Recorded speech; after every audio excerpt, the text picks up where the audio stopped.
कुछ दिनों से सप्लीमेंट्स को लेकर बहुत चर्चा चल रही है, बहुत कंट्रोवर्सी चल रही है, स्पेशली बच्चों में सप्लीमेंट्स को लेकर। इसी विषय पर हमसे बात करने के लिए जुड़े हैं डॉक्टर जसजीत सिंह भसीन, जो डायरेक्टर और एचओडी हैं पीडियाट्रिक्स के बीएलके अस्पताल में। वे इंडियन एकेडमी ऑफ पीडियाट्रिक्स के मौजूदा अध्यक्ष भी हैं। और हमारे साथ जुड़ी हैं डॉक्टर प्रियंका रोहतगी, जो अपोलो हॉस्पिटल्स में चीफ न्यूट्रिशनिस्ट हैं। वह एक लाइफस्टाइल मेडिसिन कोच भी हैं। आप दोनों का स्वागत है बीडब्ल्यू हेल्थ केयर वर्ल्ड और बीडब्ल्यू हिंदी में। नमस्कार सर।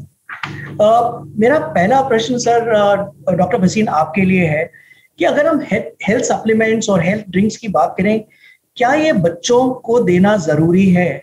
इसके क्या फायदे हैं? हरविंदर जी, देखिए, पहले जब हम बोलते हैं सप्लीमेंट्स, तो सप्लीमेंट तभी जरूरी है अगर कोई डेफिशिएंसी हो, अगर कोई कमी होती है तो सप्लीमेंट बहुत जरूरी है। अगर बच्चा एक साधारण तौर पे नॉर्मल बैलेंस डाइट खा रहा है, उसकी ग्रोथ ठीक हो रही है, तो कुछ भी जरूरी नहीं है इसके अलावा। तो बेसिक अगर उसकी न्यूट्रिशन जो हम उसे प्रोवाइड कर रहे हैं, जो वो खुशी से खा रहा है और उसकी ग्रोथ ठीक हो रही है, तो मोस्ट ऑफ द टाइम्स आमतौर पे कोई सप्लीमेंट की जरूरत नहीं होती है। पर दिक्कत हमारे कंट्री में ये है कि हमारी जो भारतीय डाइट है उसमें कुछ मिनरल्स की कमी होती है, जो कि हम देखते हैं कि हमारे यहाँ पे ऑलमोस्ट 50% पॉपुलेशन जो है वो एनीमिक होती है, आयरन की कमी की वजह से। तो विटामिन डी की कमी आजकल आप देख रहे हैं सब में कमी है। तो ये सप्लीमेंट जो है ये इंपॉर्टेंट है। पर जो मार्केटिंग के तौर पे जो आप टीवी पे देखते हैं, जिनको सप्लीमेंट करके प्रमोट किया जाता है, वो एक अलग चीज है। तो अगर हम मेडिकल पॉइंट ऑफ व्यू से बात करें तो सप्लीमेंट्स बड़ी इंपॉर्टेंट चीज है आपकी ग्रोथ और डेवलपमेंट के लिए, अगर हम बैलेंस डाइट नहीं लेते। पर मेरे ख्याल से आप पूछना चाह रहे हैं, जो ये सप्लीमेंट्स मार्केट में सप्लीमेंट के नाम पे बिकते हैं, ये बिल्कुल जरूरी नहीं है। डॉक्टर प्रियंका, आप बताइए क्या कहना चाहेंगे इस बारे में? सर, हम डबल बर्डन देख रहे हैं ओबेसिटी का, जहां पर एक साइड मोटापा इतना ज्यादा है और दूसरी साइड माइक्रोन्यूट्रिएंट डेफिशिएंसी है। तो हमें टारगेट करना है, हम अगर उस प्रॉब्लम को सॉल्व करना चाहते हैं तो हम माइक्रोन्यूट्रिएंट डेफिशिएंसी को एड्रेस करें, बजाय और कैलोरी रिच चीजें जिसमें और प्रेजर्वेटिव्स आ रहे हैं उनका सेवन करने से। तो अगर आप अपने बच्चों को कोई सप्लीमेंट देना चाहते हैं तो पहले आइडेंटिफाई करिए अपने हेल्थ केयर प्रोफेशनल से मिलकर कि उन्हें क्या डेफिशिएंसी है और किस तरह के सप्लीमेंट्स उन्हें मदद करेंगे, बजाय इसके कि हम ब्लैंकेट तौर पे मार्केटिंग गिमिक्स देखते हुए कुछ भी खरीद लाएं। Thank you doctor Priyanka. अब ये जो हम सप्लीमेंट्स की बात कर रहे हैं, जैसे डॉक्टर भसीन ने पहले एक्सप्लेन किया कि कुछ सप्लीमेंट्स हैं जो आपकी डेफिशिएंसी को फुलफिल करने के लिए करे जाते हैं, और कुछ हैं जो बाजार में बिकते हैं टू प्रमोटिंग ग्रोथ, कि बच्चा ग्रो करेगा, इससे उसकी ग्रोथ ज्यादा अच्छी होगी। इन सप्लीमेंट्स में शुगर का कंटेंट होता है, ठीक है ना? कितना शुगर का content is alright for kids? Recommendation के हिसाब से जाएं तो गाइडलाइंस कहते हैं कि हमारे पूरे दिन की जो खुराक है कैलोरीज की, उसका 10% सिंपल शुगर से आ सकता है। बट अभी की जो डाइट देखते हैं हम, जब पेरेंट्स से बात करते हैं तो बच्चे बहुत बिस्किट्स, चॉकलेट, डोनट, मफिन इसका इस्तेमाल ऑलरेडी कर रहे हैं। तो शुगर इनटेक उनका over and above the recommendation है। उसके ऊपर से अगर हम कोई ऐसा सप्लीमेंट चूज करें जिसमें ज्यादा मात्रा में शुगर है तो वो एक सही चीज नहीं होगी। हरविंदर जी, मैं आपको जन्म से लेके चलता हूँ जी। हमारे हिसाब से पहले साल में हमने शुगर देनी ही नहीं है बच्चे को। अच्छा। जो भी बच्चा डाइट लेता है, पहले 6 महीने माँ का दूध, उसके बाद माँ का दूध चलता रहेगा, साथ में उसको सेमी सॉलिड्स इंट्रोड्यूस किए जाएंगे। जो भी उसे खिलाया जाए, हम तो यही रेकमेंड करते हैं कि उसमें ऊपर से चीनी हमने बिल्कुल नहीं मिलानी है। अब ये चीनी जो भी हम खाते हैं, चाहे किसी भी फॉर्म में खाएं, वो जब डाइजेस्ट होती है तो बॉडी उसको जितनी चीनी के फॉर्म में कन्वर्ट करना होता है अपनी जरूरत के हिसाब से कर लेता है। हमने डायरेक्ट शुगर के फॉर्म में बच्चे को कुछ नहीं ऐड करना। एक तो उसको बैलेंस डाइट देना है हमने, और अगर हम शुरू से चीनी से बच्चे को दूर रखें तो बाद में उसकी चीनी या मीठी चीजें खाने की इतनी लालसा भी नहीं रहती। 1 साल के बाद भी हम यही रेकमेंड करते हैं कि बच्चे को चीनी अलग से नहीं दीजिए। माँ का दूध जब नहीं भी पूरा हो रहा तो ऊपर का भी जो दूध देते हैं उसमें भी बिना चीनी मिलाए थे।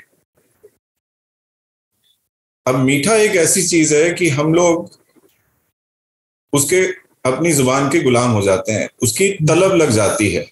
मीठा हमें अच्छा लगता है सबको यूनिवर्सली, और ये आज से नहीं सदियों से ऐसा चल रहा है कि थ्रू एवोल्यूशन हमने सीखा है। जब हम जंगल में इंसान रहता था कि जो चीज कड़वी होती थी वो नहीं खाती क्योंकि वो कुछ नुकसान देती, और जो मीठापन है, पके हुए फल हैं, वो उन्हें पसंद थे न्यूट्रिशन के लिए।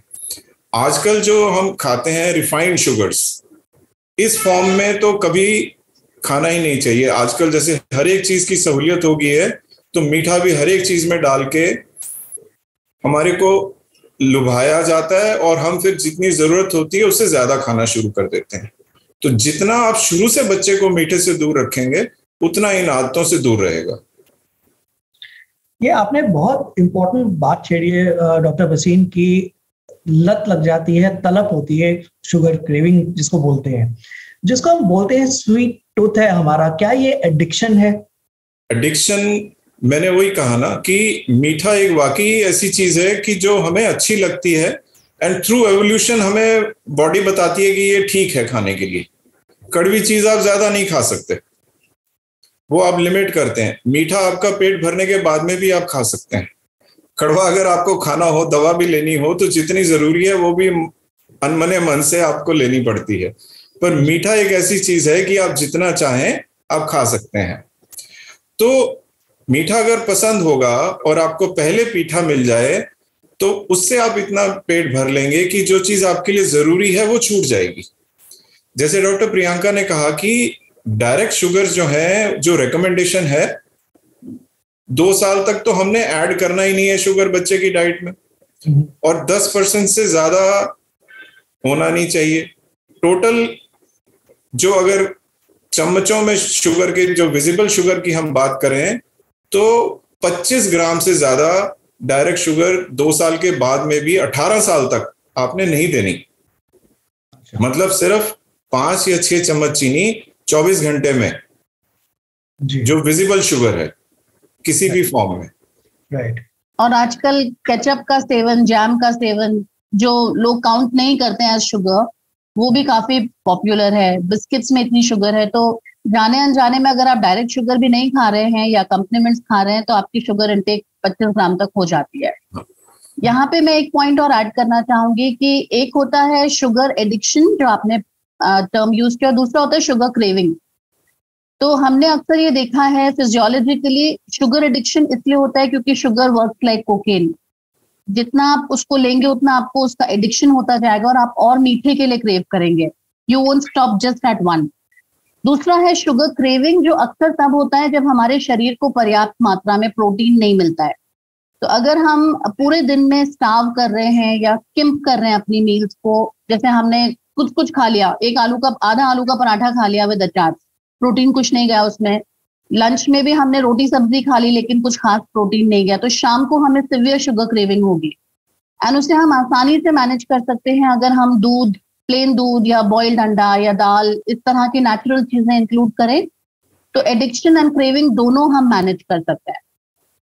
और जो प्योर शुगर्स होती हैं हरविंदर जी, ये क्या है कि सडनली आपका पूरी की पूरी एब्जॉर्ब हो जाती हैं, आपका एकदम से लेवल बढ़ जाता है बॉडी में शुगर का लेवल। तो अगर हम कॉम्प्लेक्स कार्बोहाइड्रेट्स खाते हैं जो डाइजेस्ट होके बॉडी में एब्जॉर्ब होते हैं और फिर बॉडी में आस्ता आस्ता रिलीज होते हैं, तो उससे शुगर का लेवल बड़ा ग्रेजुअल बढ़ता है। तो उससे जो भी आप खा रहे हैं वो आस्ता आस्ता आपकी बॉडी को शुगर रिलीज करता है, जो कि ज्यादा बेहतर तरीका है। एकदम से ज्यादा हो जाए जैसे, उसके बाद फिर कम हो जाए, तो आपको रिपीटेडली ये इच्छा होगी और ज्यादा खाने की। Got it. प्रियंका जी, मैं आपसे ये पूछना चाहता हूँ, कोको के बारे में, जो कोको सीड्स हैं, ये भी बड़ा, इसके आसपास भी बड़ी कंट्रोवर्सी है। बोला जाता है, कुछ लोग बोलते हैं ये जरूरी है, अच्छा है, इसका कोई इतना ज्यादा इफेक्ट नहीं है नेगेटिव, और कुछ लोग बोलते हैं कि इसको तो बिल्कुल अवॉइड करना चाहिए। इस चीज पे आप थोड़ी सी रोशनी डालेंगे? चॉकलेट या कोको जो है उसके अंदर पाए जाते हैं ऑक्सलेट्स और फाइटेट। तो जब हम उसे दूध में मिक्स करते हैं तो वो दूध का जो कैल्शियम है उसको बाइंड कर देता है कैल्शियम ऑक्सलेट। तो अगर हम चॉकलेट मिल्क शेक पी रहे हैं या चॉकलेट ड्रिंक्स ऐड कर रहे हैं अपने दूध में just to give it a flavour, तो उसका जो कैल्शियम है वो पूरी तरह से बच्चे के शरीर को अवेलेबल नहीं है। काफी सारी ड्रिंक्स में कोको सिर्फ एक फ्लेवर फोर्टिफिकेशन होता है, असली कोको इस्तेमाल नहीं किया जाता। तो जब आप लेबल पढ़ेंगे आपको मालूम पड़ेगा। उस केस में कुछ हद तक ठीक है क्योंकि कैल्शियम बच जाएगा, बट उसके जो बाकी प्रिजर्वेटिव्स और एडिटिव्स हैं उसका जो हार्मफुल इफेक्ट है वो अपने आप में एक प्रॉब्लमेटिक चीज है। तो आई वुड सजेस्ट दूध एक अच्छा कंप्लीट फूड है, अगर हम यूज करना चाहते हैं तो why add cocoa and sugar and things like this. हमारे पास नट्स हैं, हमारे पास फ्रूट्स हैं, हमारे पास तरह तरह के ग्रेन्स के मॉल्ट्स हैं, जैसे रागी का मॉल्ट अवेलेबल है, दालों का मॉल्ट अवेलेबल है। उसको हम आसानी से मिक्स करके या केसर इलायची मिक्स करके दूध को फ्लेवर दे सकते हैं बजाय कोको या चॉकलेट या कॉफी ऐड करने के। जी, रविंदर जी कह रहे थे कोको के कुछ बेनिफिट होते हैं। हाँ जी। कोको जो ब्राजीलियन चॉकलेट जो है, जो कोको सीड्स से जो बनती है, उसमें कुछ एंटीऑक्सीडेंट्स भी होते हैं जो कि हम लोग मानते हैं कि आर गुड फॉर हेल्थ।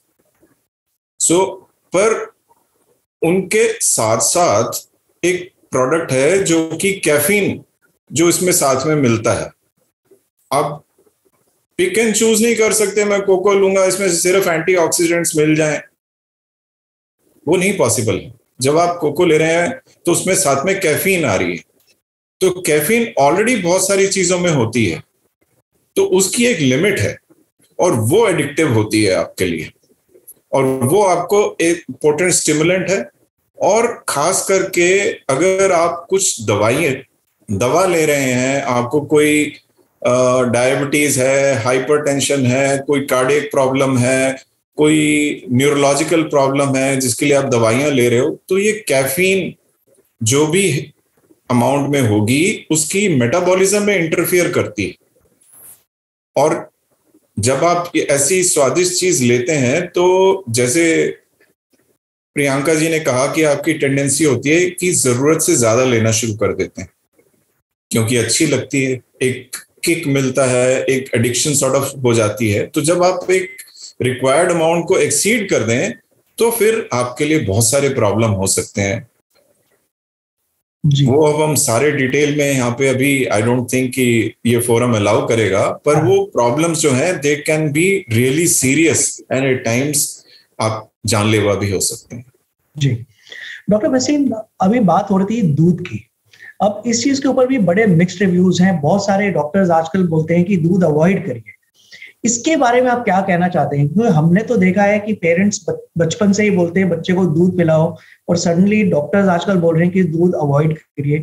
इसके बारे में आप क्या कहेंगे?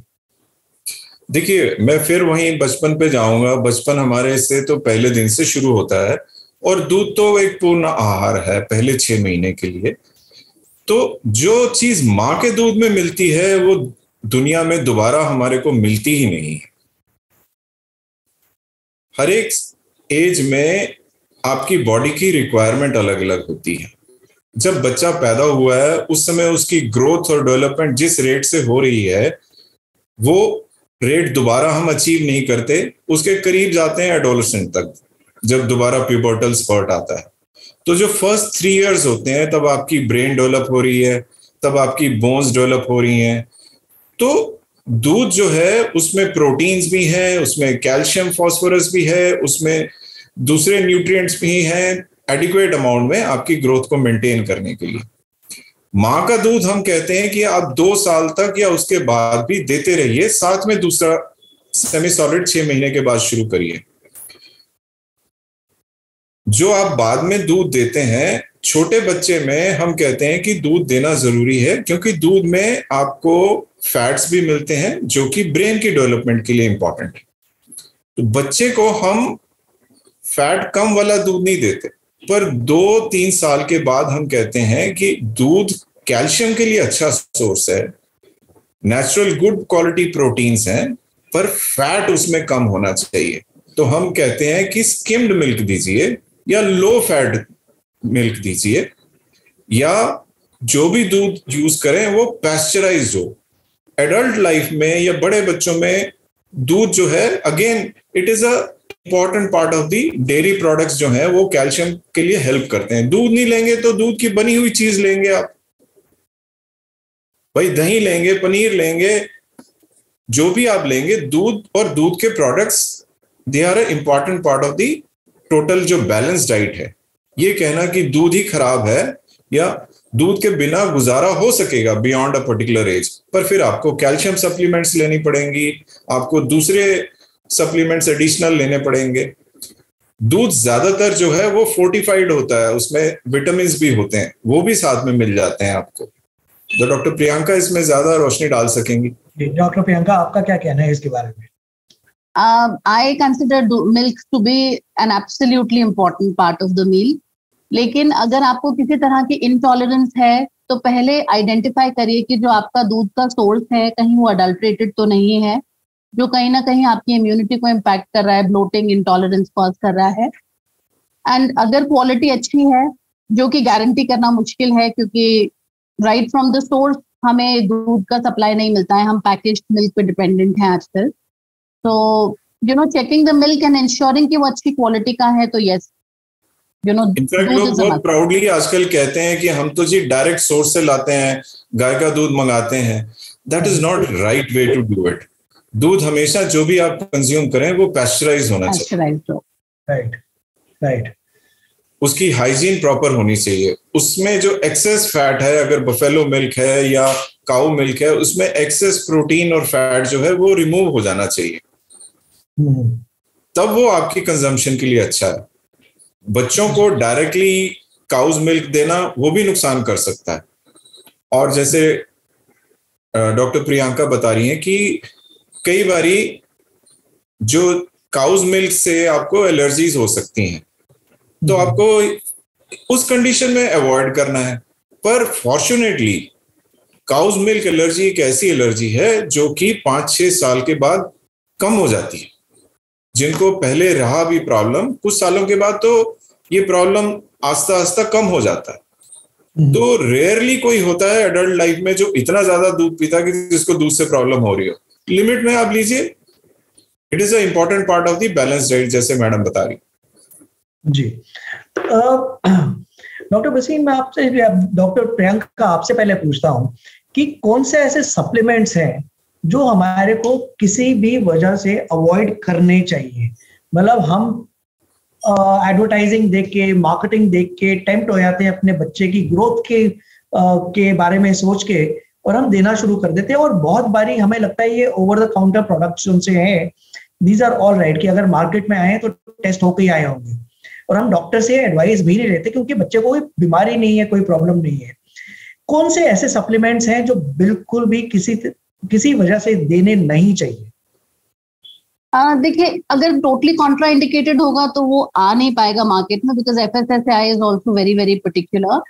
बट एडवर्टाइजमेंट के माध्यम से अगर बहुत अनबिलीविंगली ट्रू क्लेम्स हैं, जैसे हाइट दुगनी हो रही है, ब्रेन बहुत अच्छा डेवलप हो रहा है, और मेरा बच्चा अब इतना अच्छा कॉन्सेंट्रेट कर पा रहा है कि उसके मेरिट के मार्क्स आ रहे हैं, these are things we know. क्योंकि सिर्फ खाली एक सप्लीमेंट से ही इतना ब्रेन डेवलपमेंट हो जाए कि बच्चे फर्स्ट आने लगे या ग्रोथ डबल हो जाए, तो वो नहीं होता है।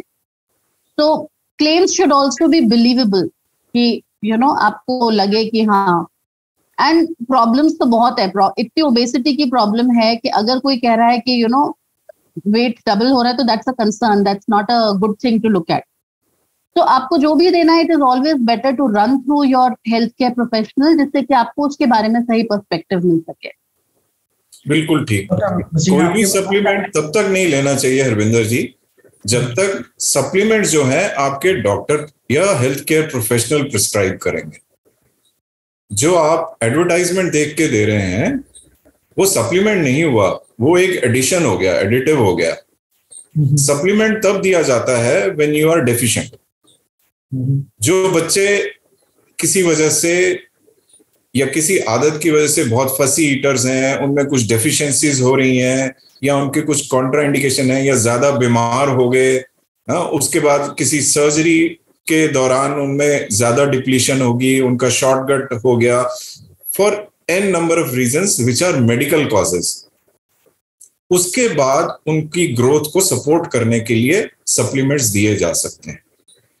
पर इसलिए कि मेरी सहेली का या मेरी ननद का या मेरी भाभी का बच्चा ज्यादा अच्छा ग्रो कर रहा है इसलिए मैं यूज करूं, तो उसका तो कोई अंत नहीं है। उसकी साड़ी मेरी साड़ी से सफेद कैसे, ये तो बहुत पुराना टैगलाइन है। ये चीजें जो हैं, अगर आपका बच्चा अपने ग्रोथ कर्व्स में नॉर्मल ग्रो कर रहा है और आपका पीडियाट्रिशियन आपको एश्योर कर रहा है कि एवरीथिंग इज फाइन, तो ये नहीं लेने चाहिए। हाँ, जैसे डॉक्टर प्रियंका कह रही हैं कि दूध इज अ इम्पॉर्टेंट पार्ट, और कई बच्चे फसी होते हैं, दूध नहीं पीते, तो दूध को फ्लेवर करने के लिए ज्यादातर पेरेंट्स यूज करते हैं। हम देख रहे हैं मार्केट में कि ये सप्लीमेंट्स अवेलेबल हैं, एडवर्टाइजमेंट से वो किसी भी डायरेक्शन में पुश करते हैं, विच आर एडवर्टाइजमेंट उसी तरह से जैसे आपने एक परफ्यूम छिड़की तो लड़कियों की भीड़ लग गई, आपने एक ड्रिंक ली तो आप पहाड़ से छलांग लगाने के काबिल हो गए। ये सब सिर्फ आपके क्या कहते हैं कि मजबूर करने के लिए कि आप ये एडवर्टाइजमेंट देखो और प्रोडक्ट का नाम याद रखो जी।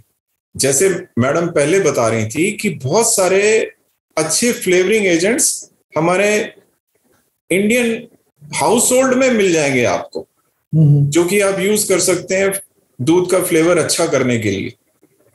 शी स्टार्टेड इनिशियली जो आपने बताई थी चीजें आप दोबारा दोहरा दें, जो पेरेंट्स आराम से दूध को फ्लेवर करने के लिए यूज कर सकते हैं। ये जो ड्रिंक्स हैं प्रमोट करते हैं ग्रोथ के लिए, but what they are denying is कि प्रोटीन के साथ साथ इसमें ऑलमोस्ट सभी में 50% of the amount is sugars, carbohydrates. तो आप एक चीज ले रहे हो तो दूसरे को डिनाई नहीं कर सकते, which is adding to your calories. Correct. और बच्चे को पसंद आ गया, जरूरत से ज्यादा पीना शुरू हो गया, तो पूरा पर्पस ही डिफीट हो गया। उसने सिर्फ ड्रिंक्स ले ली और खाना नहीं खाया। पेट तो एक ही है, उसमें एक ही चीज डाल सकते हैं आप। तो एक चीज ज्यादा डालेंगे तो दूसरी चीज सैक्रिफाइस होगी, जो कि ज्यादा जरूरी थी। जी। तो डॉक्टर भसीन, आप बहुत सालों से आप बच्चों के हेल्थ के रिलेटेड डील कर रहे हैं, बहुत सारे पेरेंट्स से आप मिल रहे हैं। आई एम श्योर आपको बहुत सारी ऐसी चीजें मिथ्स के तौर पे पता चली होंगी जो लोगों को बहका रही हैं या गलत इंफॉर्मेशन दे रही हैं। कुछ ऐसे मिथ्स हैं related to supplements, health drinks, जिनको आप आज क्लियर करना चाहेंगे? देखिए, मेरी नजर में सबसे इंपॉर्टेंट है कि बच्चे की अगर ग्रोथ की आप चिंता कर रहे हैं तो रेगुलरली उसका हेल्थ चेकअप कराते रहें, जिसमें उसकी हाइट और वेट मॉनिटर होती रहे। अगर आप रेगुलर हेल्थ फॉलोअप में हैं, बच्चा ठीक भी हो, जरूरी नहीं है कि डॉक्टर के पास तभी जाना है जब वो बीमार हो।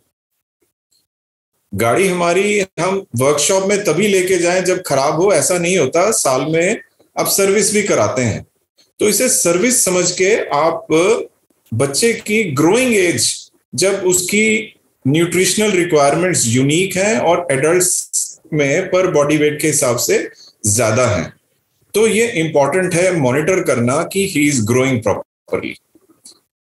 अब अगर वो प्रॉपर नहीं ग्रो कर रहा, तो then you have to sit with your physician या हेल्थ केयर प्रोवाइडर या पीडियाट्रिशियन कि ये खा रहा है, ये नहीं खा रहा, तो मे बी वो आपकी डाइट में ही एडजस्ट कर देगा कि क्या ज्यादा आपको देना है, क्या कम देना है, बैलेंस डाइट ले रहे हैं कि नहीं ले रहे, सीरियल्स कितना लेते हैं, फ्रूट्स वेजिटेबल्स कितना लेते हैं, डेयरी प्रोडक्ट्स कितना ले रहे हैं, फैट्स कितना ले रहे हैं। पूरा बैलेंस डाइट में सारे कंपोनेंट्स होने चाहिए। और सिर्फ एक सप्लीमेंट, एक शॉर्टकट ढूंढना कि हम ये पी लेंगे और ये ग्रोथ हो जाएगी। पेशेंट्स मांगते हैं कि हाँ भी कुछ ऐसा बता दीजिए जिससे इससे ग्रोथ हो जाए, तो मैं उन्हें यही बताता हूँ कि ऐसा बेटा कुछ भी नहीं है जो मैं आपको एक चम्मच में दे दूंगा या एक ग्लास में दे दूंगा जिससे आपकी ग्रोथ हो जाएगी। जो कुछ आप इतने सालों से कर रहे हैं उसको मॉडिफाई करेंगे आप, तो आगे भी आपकी सेहत रहेगी। कई पेरेंट्स ओबेसिटी जैसे बता रहे हैं, which is a major problem. और डॉक्टर प्रियंका भी जानती हैं कि जो ओबेसिटी प्रॉब्लम जिन फैमिलीज में होता है तो पूरी फैमिली वो किंग साइज होती है। जी जी जी। तो पूरी फैमिली की डाइट चेंज करने की जरूरत होती है। फिर वो कहेंगे कि इसको समझा दीजिए कि ये कर ले, ये कोल्ड ड्रिंक ना ले। अरे भाई, मेरे पास 5 मिनट के लिए आया है बच्चा, मैं 5 मिनट में उसका बिहेवियर चेंज कर दूंगा, और जो पिछले 5 साल से 24 घंटे आपके पास है, आप उसकी मदद नहीं करेंगे या एनफोर्स नहीं करेंगे और वो मेरी बात मान जाएगा। So this is a misconception. They feel कि हम लोग खा पी लें पर ये ना मांगे। तो फैमिली की डाइट चेंज होनी चाहिए, सिर्फ बच्चे की कभी भी नहीं हो पाएगी। जी। और एक और चीज मैंने जो देखी है कि हर माँ को ये लगता है कि उनका बच्चा खाना नहीं खाता, ठीक है ना, तो और उस चक्कर में वो कहते हैं कि कोई ऑल्टरनेट है जिसको इसको हम इसको पूरा पोषण मिल जाए। इसके बारे में आप क्या कहेंगे? What is the message for the mothers? देखिए, उसमें ये होता है कि माँ जब खिलाना चाहती है और जो खिलाना चाहती है उस समय वो बच्चा वो नहीं खाना चाहता। पर भूख एक ऐसी चीज है विच इज नेचुरल। मैं तो अपने पेरेंट्स को यही समझाता हूं कि भूख एक ऐसी चीज है बेटा जो हर एक को लगती है। Unfortunately this is the only thing which everyone, चाहे वो रिच हो, चाहे पुअर हो, चाहे हेल्दी हो, चाहे सिक हो, उसको लगेगी ही लगेगी और उसको खाना ही है। अब आप क्या प्रोवाइड करते हैं, या बच्चे के जिद करने पे या फंसी होने पे, या कई बारी सिर्फ अपने तरफ ध्यान आकर्षित करने के लिए या आपसे टाइम मांगने के लिए वो थोड़ा सा जिद करता है, या उसकी कुछ चॉइस है, या हम खुद ही कई बारी ऐसा खाना इंट्रोड्यूस कर देते हैं जो उसे अनहेल्दी है पर पसंद है, तो वो मांगेगा। तो अगर आप जिद के बदले में वो मान जाएंगे तो आप उसे सिखा रहे हैं बेटा कि अगर ये वाला खाना चाहिए तो जिद किया कर और खाना मत खाया कर। तो पहले आपको सीखना है कि गलत जिद के लिए आपने नहीं मानना। एक दिन भूखा रहेगा, अगले दिन खा लेगा, पर एक दिन जिद मान के आपने गलत खाना प्रोवाइड कर दिया तो आगे से ये आदत बनती जाएगी कि वो नॉर्मल चीज नहीं खाएगा और वो हाई कैलोरी स्टफ या जंक फूड जिसको कहते हैं, उसके लिए जो आप ही ने इंट्रोड्यूस किया है और आप ही प्रोवाइड कर रहे हो, उसके लिए जिद करेगा जी। तो the solution is also with you. You are bringing the problem, but you yourself have to solve this problem. Priyanka ji, मैं आपके पास आता हूं। ये जितने प्रोडक्ट्स मार्केट में आते हैं ये अप्रूवल के साथ आते हैं, बहुत रिस्ट्रिक्टेड, इनके बहुत स्ट्रॉन्ग लाइसेंसेस को पार करके अप्रूवल्स लेके फिर ये मार्केट में इंट्रोड्यूस होते हैं ना। लेकिन कुछ चीजें हैं जिनके अच्छा इफेक्ट भी है, लेकिन साथ में उसका एक नेगेटिव इफेक्ट भी है जो हमने डिस्कस किया कि उसके अंदर अगर वो कैल्शियम की भरपूरी कर रहा है लेकिन साथ में चीनी है जो जरूरत से ज्यादा लेने पे आपको नुकसान कर सकती है ना। जो हेल्थ डिपार्टमेंट है ये अप्रूवल में तो कंट्रोल करता है, लेकिन एग्जीक्यूशन में और मॉनिटरिंग में उनका क्या रोल होना चाहिए ताकि लोगों को करेक्ट इंफॉर्मेशन दी जाए? देखिए, इंफॉर्मेशन तो वो करेक्ट दे रहे हैं क्योंकि वो डिस्क्लोज कर रहे हैं कि हमारे पैकेट में कितनी शुगर है। बट एज अ कंज्यूमर हम सिर्फ प्राइस टैग देखना चाहते हैं, हम कॉम्पोजिशन नहीं देखना चाह रहे। So we are also selectively choosing what impacts us the most. तो पहली चीज ये। दूसरी चीज, अगर हम वेस्टर्न कंट्रीज में देखें तो वहां पे फूड ग्रेडिंग सिस्टम है। आप अगर वहां पे कोक की किसी एरेटेड बेवरेज की भी बॉटल उठाएंगे तो उसके ऊपर लिखा हुआ होगा इसमें इतने प्रतिशत कैलोरीज शुगर से आ रहे हैं, हमारे रिकमेंडेशन के हिसाब से ये रेड है या ग्रीन है या येलो है। वो ग्रेडिंग सिस्टम भी FSSAI ने काफी रेकमेंड किया है, बट इंडस्ट्री उसे काफी डिस्करेज कर रही है क्योंकि उनके प्रोडक्ट्स की सेल इम्पैक्ट होगी। बट अगर हम एज अ कंज्यूमर उस चीज को मांगेंगे तो डेफिनेटली कंपनीज को वो देना पड़ेगा। और ऐसा नहीं है कि समोसा खाते समय हमें नहीं पता, उस पर लेबल नहीं होता, लेकिन हमें पता है उसके अंदर आलू है, डीप फ्राइड आइटम्स है, मैदा है, सॉल्ट है। तो एज अ कॉन्शियस कस्टमर हमें भी उस चीज को अगर नोटिस करना है तभी वो अवेयरनेस आएगी और तभी वो लेबल के रूप में इम्पोर्टेंट पैरामीटर बन के आएगा। डॉक्टर बसीन, इसके बारे में आप कुछ कहना चाहेंगे कि कैसे हम इसको कंट्रोल कर सकते हैं?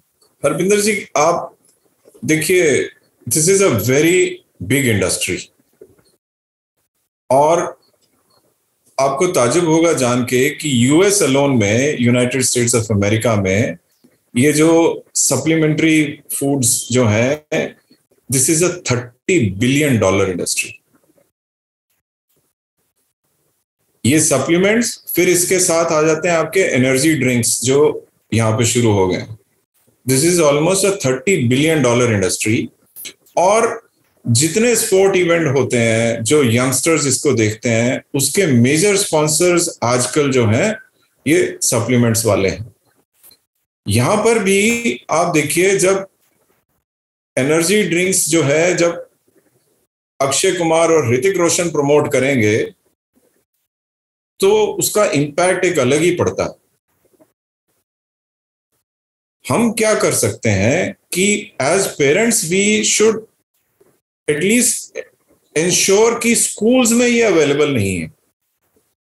स्कूल कैंटीन्स में, स्कूल कैफेटेरियाज में आप देखेंगे कि ये सारे जो है एनर्जी ड्रिंक्स और सॉफ्ट ड्रिंक्स अवेलेबल है। एटलीस्ट हेल्दी ऑप्शंस दें बच्चों को, तभी तो आदत पड़ेगी। फिर जैसे एंटीबायोटिक्स या कुछ मेडिसिन सिर्फ प्रिस्क्रिप्शन से मिलती हैं, I know it is very difficult to ensure food supplements को, पर अगर वो भी सिर्फ प्रिस्क्रिप्शन से मिले तो ही हो पाएगा। पर then you are fighting against such a big lobby.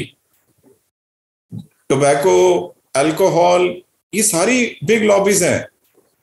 उस पर छोटी सी वार्निंग आती थी, बड़ी आनी शुरू हो गई, पर टोबैको को इरेडिकेट नहीं कर। हाँ, कम हो गया जब से हम ज्यादा प्रमोट कर रहे हैं कि क्या क्या नुकसान होता है। स्कूल्स के पास बिकना बंद हो गया, रेजिडेंशियल एरिया में जो है अल्कोहल बिकना बंद हो गया। These are ways. Then the parents have to be educated and they themselves have to avoid certain habits which will ultimately percolate in the family. So जी, नहीं जी, please.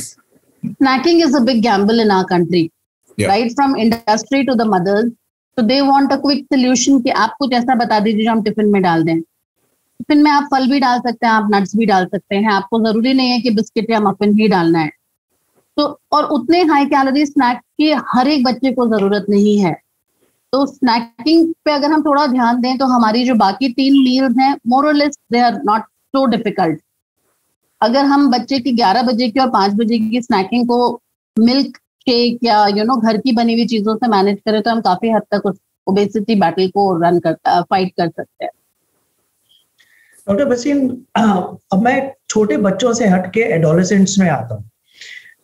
एडोलेसेंट्स जो अब gym जाना शुरू कर रहे हैं, वो हेल्थ केयर इंस्टीट्यूशंस में जाते हैं, वहां पे उनको वो प्रोत्साहित हो जाते हैं कि हम एनर्जी ड्रिंक्स लें। जैसे आपने बताया, वो एड्स देख के या अपने मेंटोर्स को या एस्पिरेशनल एक्टर्स को देख के वो अट्रैक्ट हो जाते हैं कि हम एनर्जी ड्रिंक्स लें, हम भी शायद उनकी तरह बन जाएंगे। एंड इसके अंदर हमने देखे कि बहुत लोगों को नुकसान भी हुआ है। इसके फायदे और नुकसान का बैलेंस हमें बताएंगे कि क्या ये लेने चाहिए, अगर लेने चाहिए तो क्या लिमिटेशन होनी चाहिए, किस चीज का ध्यान रखना चाहिए? देखिए, एडोलेसेंट में अगर तो एडोलेसेंट ने फिट रहने के लिए जाना है तो it is a very good thing, क्योंकि ओपन एरियाज आपके पास खेलने के लिए, अर्बनाइजेशन की वजह से खेलने के लिए, दौड़ने के लिए कम है। अगर बच्चा फिट रहने के लिए, एक्सरसाइज करने के लिए जिम जाता है, बहुत अच्छी बात है, पर वहां पे पीयर ग्रुप प्रेशर पड़ता है और जिम वाले ने अपना प्रोटीन पाउडर बेचना होता है। तो वहीं से गलती शुरू होती है कि आपकी बॉडी की फिटनेस आपकी एक्सरसाइज पर है, और आपको अगर एक्सरसाइज कर रहे हैं और उसके बाद उतना ही सप्लीमेंट लेंगे तो आपने क्या बॉडी बिल्डिंग के लिए जाना है? पढ़ाई छोड़ के if you want to compete for body building, okay, do whatever you want. वो तो फिर एनाबॉलिक स्टीरॉइड्स भी लेते हैं, दुनिया भर के बैंड प्रोडक्ट्स भी लेते हैं, पर एक नॉर्मल बच्चे को जिसने अपनी पढ़ाई करनी है, अपना कैरियर फॉलो करना है, उसको कोई बाइसेप्स, ट्राइसेप्स और वो बनाने की जरूरत नहीं है। उसके लिए कुछ भी सप्लीमेंट की जरूरत नहीं है। जितने ये सप्लीमेंट्स हैं, इसमें क्या क्या है किसी का कुछ पता नहीं है। एंड मेरी एडवाइस है आजकल के बच्चों को, जैसे फोन लेते हैं उसके सारे फीचर्स पढ़ते हैं, रैम कितनी है, इसकी मेमोरी कितनी है, इसके कैमरे कितने हैं, इसका कौन कौन से सॉफ्टवेयर इसमें इंस्टॉल्ड हैं, कौन से हो सकते हैं। तो जो आप खा रहे हो, मोबाइल तो खा नहीं रहे हो, उसे तो इस्तेमाल कर रहे हो। जो आप खा रहे हो, जो आपकी बॉडी के अंदर जा रहा है, उसके बारे में कम से कम इंफॉर्मेशन जरूर लीजिए कि क्या है इसमें, क्योंकि बहुत सारे आयुर्वेदिक प्रोडक्ट्स हैं बीच में जिसमें हैवी मेटल्स होते हैं, और इतने हाई अमाउंट में प्रोटीन्स और with heavy metals and certain herbal products जिनके बारे में कुछ मालूम ही नहीं है, they can affect your body irreversibly, और वो डैमेज जो होगा वो आपको वापस नहीं आ सकता फिर जी। तो एक रूटीन एडोलसेंट को ये बिल्कुल नहीं लेने चाहिए। आपको एक्स्ट्रा प्रोटीन लेना है, एक अंडे में आपको जो है 6-7 ग्राम प्रोटीन मिल जाएगा, आप 2 अंडे खा लीजिए घर आके, वो सप्लीमेंट लेने की जगह। क्यों doctor Priyanka? Absolutely sir, and ये मोबाइल का एग्जांपल तो फैंटास्टिक एग्जांपल है what you give. Priyanka ji, आप कुछ ऐड करना चाहेंगे इसके ऊपर? काफी सारे लोग आते हैं जो आते हैं सीधे प्रिस्क्रिप्शन के साथ कि हमें 10 अंडे खाने हैं, 2-2.5 किलो चिकन खाना है, तो आप उसके हिसाब से हमें मेन्यू बना दीजिए। And then we have to tell them कि आपका जो फिटनेस ट्रेनर है वो क्वालिफाइड नहीं है, आपकी किडनीज पे इम्पैक्ट होगा, आपकी बॉडी इस तरह की डाइट के लिए यूज टू नहीं है, so don't make drastic changes. But वो जो शॉर्ट टर्म रिजल्ट्स उनको चाहिए, वो जो बीफ्ड अप लुक चाहिए, उसके लिए बहुत काउंसलिंग की जरूरत होती है और समझाने की जरूरत होती है कि उसके रिपरकशंस क्या होते हैं। काफी लोग आते हैं जो किडनी फेलियर के साथ भी आते हैं, सडन डेथ होती हैं, सडन हाई ब्लड प्रेशर आते हैं एट वेरी यंग एज। तो ये कहीं ना कहीं सिंथेटिक प्रिजर्व्ड आइटम्स के कंजम्पशन से ही हो रहा है। तो you have to be very careful. आप ऐसे कुछ भी उठा के यूज करें, वो रिकमेंडेड नहीं है। Doctor Waseem, before I let you go, my last question to you is कि आप पेरेंट्स को क्या टिप्स देना चाहेंगे, क्या मैसेज देना चाहेंगे ताकि वो अपने बच्चों को सेफ रखें? मेरा तो हर एक पेरेंट को एक ही एडवाइस होता है कि be the best role models. If you follow healthy height habits, चाहे सिर्फ खाने में नहीं हैबिट्स होंगी, वो आपके उठने में, सोने में, टाइमली ब्रश करने में, हर एक चीज में रिफ्लेक्ट करती हैं। Be good role models and there is no reason कि आपका बच्चा भटकेगा। Talk to them, have happy family meal times and be open with them. बच्चों की कुछ एस्पिरेशंस हैं, कुछ वो बनना चाहते हैं, कुछ चाहे हेल्थ कंसर्न्स हैं या whatever reason, talk to them. कुछ मिसकंसेप्शन है, उन्हें दूर करिए। आप नहीं कर पा रहे, आपको दिक्कत हो रही है, अपने हेल्थ केयर प्रोवाइडर के पास जाइए, उनसे डिस्कस करिए। पर चाहे ओबेसिटी हो, चाहे लंबे होने का शौक हो, आजकल देखिए डॉक्टर प्रियंका भी बता रही थी कि obesity is becoming a epidemic. हमारी सेडेंटरी लाइफस्टाइल हो गई, तो जितना हमारे पेरेंट्स को डाइट की जरूरत थी, वो जितना चलते फिरते थे, हमारे को उतनी जरूरत ही नहीं है। कम खाकर भी हमारा वजन कम नहीं होता। तो एक बैलेंस डाइट जिसमें कि पूरे जो बेसिक न्यूट्रिएंट्स हैं वो आपको मिल जाएं। ओकेजनल महीने में 1 या 2 बार आपने बाहर जाके जंक फूड भी खा लिया तो it's absolutely fine, but the daily habits जो हैं आपके, they have to be inculcated by the parents and then followed by the children. Doctor Priyanka, आप क्या टिप्स देना चाहेंगी? मैं एक क्विक मंत्र देना चाहती हूँ। As a family we all should follow that 5-3-2-1-0, जहाँ पे 5 stands for 5 servings of fruits and vegetables. As a family हमें कोशिश करना है कि हम सभी स्नैक टाइम हो, खाने का टाइम हो, फल सब्जियों का सेवन नेचुरल फॉर्म में करें। 3 stands for 3 स्टैंडर्ड मील्स। अगर हम ढंग से 3 टाइम खाना खाते हैं तो हमें बीच में स्नैकिंग की जरूरत नहीं है।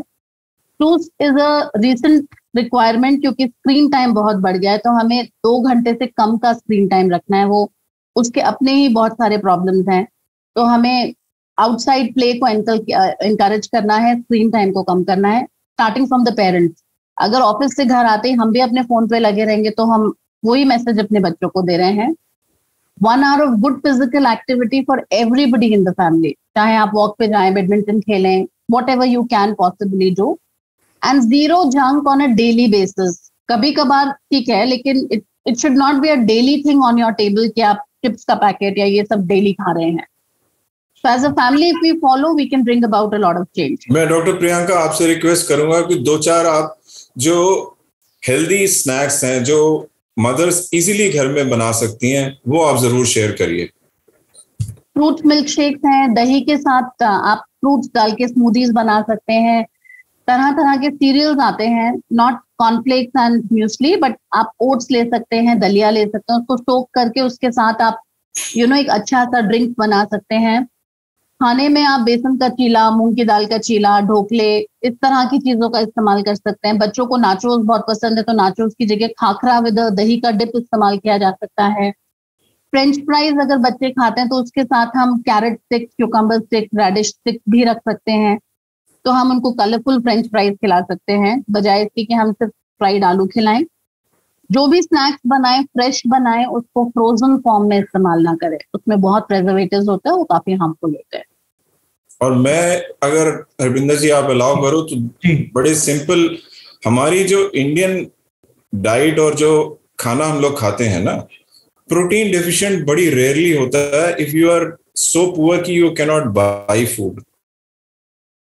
हमारा जो सीरियल बेस्ड डाइट है जिसमें कि पल्सेस एंड जो मेन सीरियल्स हैं वो हम खाते हैं, which are rich in proteins. Mix and match करके खाना चाहिए. चावल खा रहे हैं तो दाल जरूर खानी चाहिए. गेहूं खा रहे हैं तो साथ में कभी बाजरा, कभी जौ, मल्टीग्रेन मिलेट्स हमारे प्राइम मिनिस्टर भी प्रमोट कर रहे हैं, कभी वो भी मिक्स एंड मैच करके खाना चाहिए. रिफाइंड एंड प्रोसेस जितना कम खाएंगे उतना अच्छा है. और जो हमारी बहुत ही साधारण और सस्ती चीजें अवेलेबल हैं, मूंगफली, चने, मूंग दाल, चने दाल, इनके स्नैक्स जो हैं हेल्दीली प्रिपेयर्ड, नहीं तो मदर्स हमारी इतनी एंटरप्राइजिंग है कि घर में भी बना सकती हैं. और बहुत ही पुराना जो है सत्तू जो मिलता है पूरे यूपी और बिहार में, they are protein rich supplements which are available in every house. You don't have to blow money on these fancy ads. वो सिर्फ एड्स हैं. वो देखो, जैसे पिक्चर देखते हो कि एक हीरो 50 लोगों को मारने के बाद में और 10 गोलियां खाने के बाद में भी लड़ रहा है, वो सिर्फ पिक्चर है. देखो और एंजॉय करो.